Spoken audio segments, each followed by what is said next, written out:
अस्सलाम वालेकुम, मैं डॉक्टर शाहिद रज़ा आपको वेलकम कहता हूँ। उम्मीद है आप खैरियत से होंगे।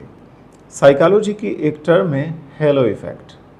ये हेलो इफ़ेक्ट क्या है, किस तरह ये असर करता है हमारी ज़िंदगी में, हमारे फ़ैसलों में, और ये मुख्तलिफ़ डिफरेंट जो ज़िंदगी की फ़ील्ड्स हैं उसमें किस तरह से इस्तेमाल होता है, और अगर हम ठीक तरह से इसको समझते नहीं हैं तो कितने बड़े नुकसान कर बैठते हैं, इसकी हिस्ट्री क्या है, ये सारी चीज़ें आज के इस मुख्तसर सी वीडियो में जानने की तरफ चलते हैं।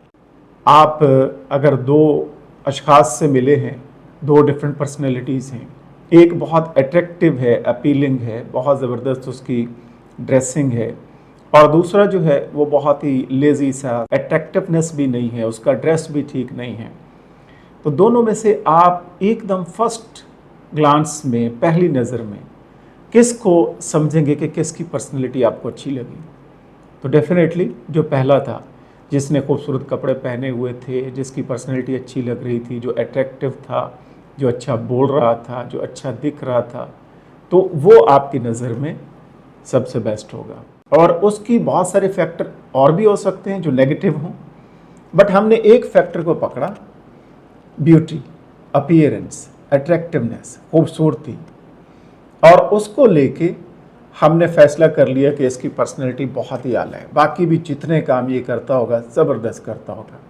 ये जो इम्पैक्ट है, ये जो हमारा एक सोच और नज़रिया कायम हमने किया उस शख्स के बारे में, इसे कहते हैं हेलो इफ़ेक्ट। ये किस तरह असरअंदाज होता है?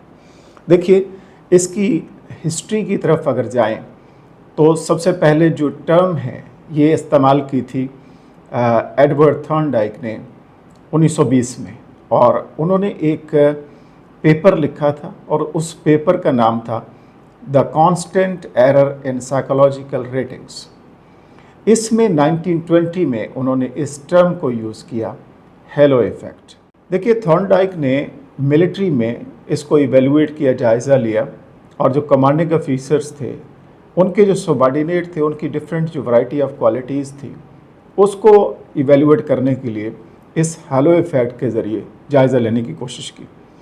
और जो सबॉर्डिनेट सोल्जर्स थे उसके हवाले से मुख्तलिफ़ चीज़ें रेट करना थी एक रेटिंग स्केल पे, जिसमें लीडरशिप भी थी, जिसमें फ़िज़िकल अपीयरेंस भी थी, इंटेलिजेंस भी था, लॉयल्टी भी थी, डिपेंडेबिलिटी भी थी, तो इसको रेट करना था।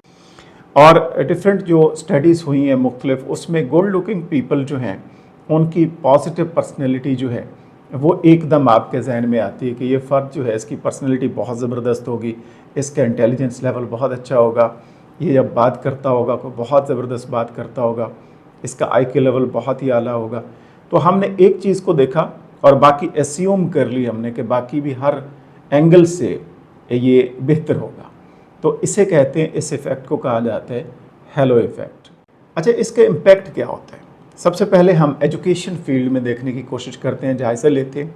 अगर हम एजुकेशन फील्ड की बात करें तो टीचर्स जो है स्टूडेंट्स को जब क्लास में पढ़ाते हैं तो अपनी एक परसेप्शन बना लेते हैं, और वो परसेप्शन जो है किसी एक फैक्टर की बेस पे होती है। मसलन कोई स्टूडेंट जो बहुत ही मुअद्दब है और बहुत ज़बरदस्त तरीके से बात करता है, बेहतरीन क्लास को अटेंड करता है, तो आपने एक परसेप्शन बना ली कि ये बच्चा हर तरह से बेहतर होगा, इसकी पर्सनैलिटी अच्छी होगी, इसका IQ लेवल बेहतर होगा, ये जब पेपर में लिखेगा तो बहुत ही आला लिखेगा। तो एक फैक्टर को जो हमने पहले देखा था उसकी बेस पे हमने एक राय कायम कर ली, इसे कहते हैं हेलो इफ़ेक्ट। और ये बाज़ औक़ात गलत भी होता है।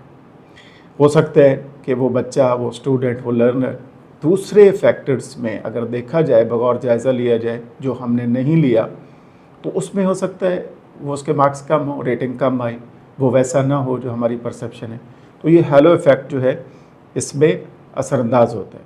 यहाँ पे एक स्टडी का जिक्र करना चाहूँगा। एक स्टडी की गई 4500 स्टूडेंट्स के हवाले से, और उसमें रेट करना था बच्चों को। 3 कैटेगरीज थी, average, above average, below average.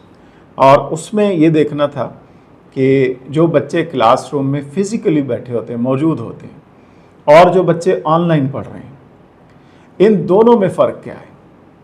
कौन से बच्चे जो है जो रेट करने वाले हैं, 28 रेटर्स थे जो रेट कर रहे थे उन बच्चों को, तो उनकी राय कैसी है, उनकी परसेप्शन क्या आती है? दोनों ग्रुप्स में।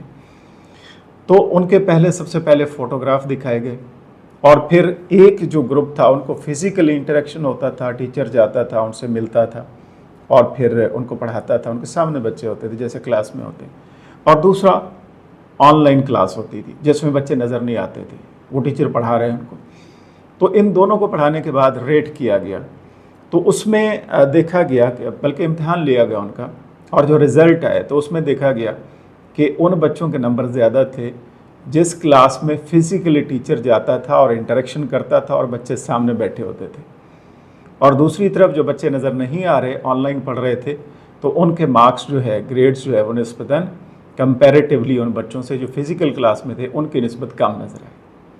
तो ये एक स्टडी थी और ये साबित करती है कि एक परसेप्शन जो हम ड्रा कर लेते हैं, बना लेते हैं, वो परसेप्शन फिर चलती है और यही होती है हेलो इफ़ेक्ट। और यही मिसाल हम वर्क प्लेस में देख सकते हैं कि जो सुपरवाइज़र्स होते हैं वो अपने सबॉर्डिनेट्स के हवाले से अपनी एक परसेप्शन बनाते हैं, उनको रेट करते हैं, उनको देखते हैं और उनका जायज़ा लेते हैं, इवेलुएट करते हैं। तो कोई एक फैक्टर जो है बाकी सारे फैक्टर्स पे हावी हो जाता है। हो सकता है कि पहली नज़र में कोई भी सबॉर्डिनेट आया है और उसने काम नहीं किया हुआ ठीक तरह से, तो आपकी एक परसेप्शन बन जाती है कि ये तो काम करने वाला ही नहीं लगता। बट अगर उसके दूसरे फैक्टर्स को देखा जाए तो बहुत सारे फैक्टर ऐसे होंगे जो बहुत पॉजिटिव हो सकते हैं, लेकिन एक फैक्टर को हम परसेप्शन बना लेते हैं और उसी को लेके चलते हैं। तो इसी तरह की एक मिसाल हम मार्केटिंग में देखते हैं। तो मार्केटिंग में हेलो इफ़ेक्ट बहुत ज़्यादा इस्तेमाल होता है, कोई प्रोडक्ट बेचने के लिए, कोई सर्विस देने के लिए। मुख्तलिफ़ जो सेलिब्रिटीज़ होती हैं उनको इस्तेमाल किया जाता है, इश्तिहार दिए जाते हैं, उसमें वो बोलते हैं, प्रमोट करते हैं उसको। तो उसका जो इम्पैक्ट और इफ़ेक्ट होता है वो जो ऑडियंस होती है, जो देखने वाले होते हैं, उनके ऊपर आता है कि उस पर्सनैलिटी का जो एक फैक्टर है, उस शख्स का, उस सेलिब्रिटी का, वो मैटर करता है। तो ये हेलो इफ़ेक्ट है। तो टीचर्स के हवाले से देख लें, टीचिंग में, एजुकेशन सेक्टर में देख लें, वर्क प्लेस में देख लें, मार्केटिंग में देख लें, तो ये मुख्तलिफ़ जगह पे इस्तेमाल होता है। बट सवाल ये है कि क्या ये हेलो इफ़ेक्ट जो है ये सही होता है या इसका नुकसान भी हो सकता है, और हम किस तरह से ये कह सकते हैं कि एक फैक्टर जो है वो रिस्पॉन्सिबल हो सकता है, और हम सिर्फ एक फैक्टर को देखकर जो परसेप्शन बनाते हैं, क्या वो परसेप्शन 100% ठीक होती है किसी भी इंडिविजुअल के हवाले से, या हमें बाकी भी ओवरऑल देखना चाहिए, बाकी फैक्टर को भी मद्देनज़र रखना चाहिए ताकि हम बेहतर राय कायम कर सकें। तो इस सवाल का जवाब आप कमेंट सेक्शन में जाके ज़रूर दीजिएगा। आपकी राय क्या है ज़रूर बताइएगा, मैं इंतज़ार करूँगा। यहीं पे ख़त्म करते हैं। अपना ख्याल रखिएगा। अल्लाह हाफ़िज़।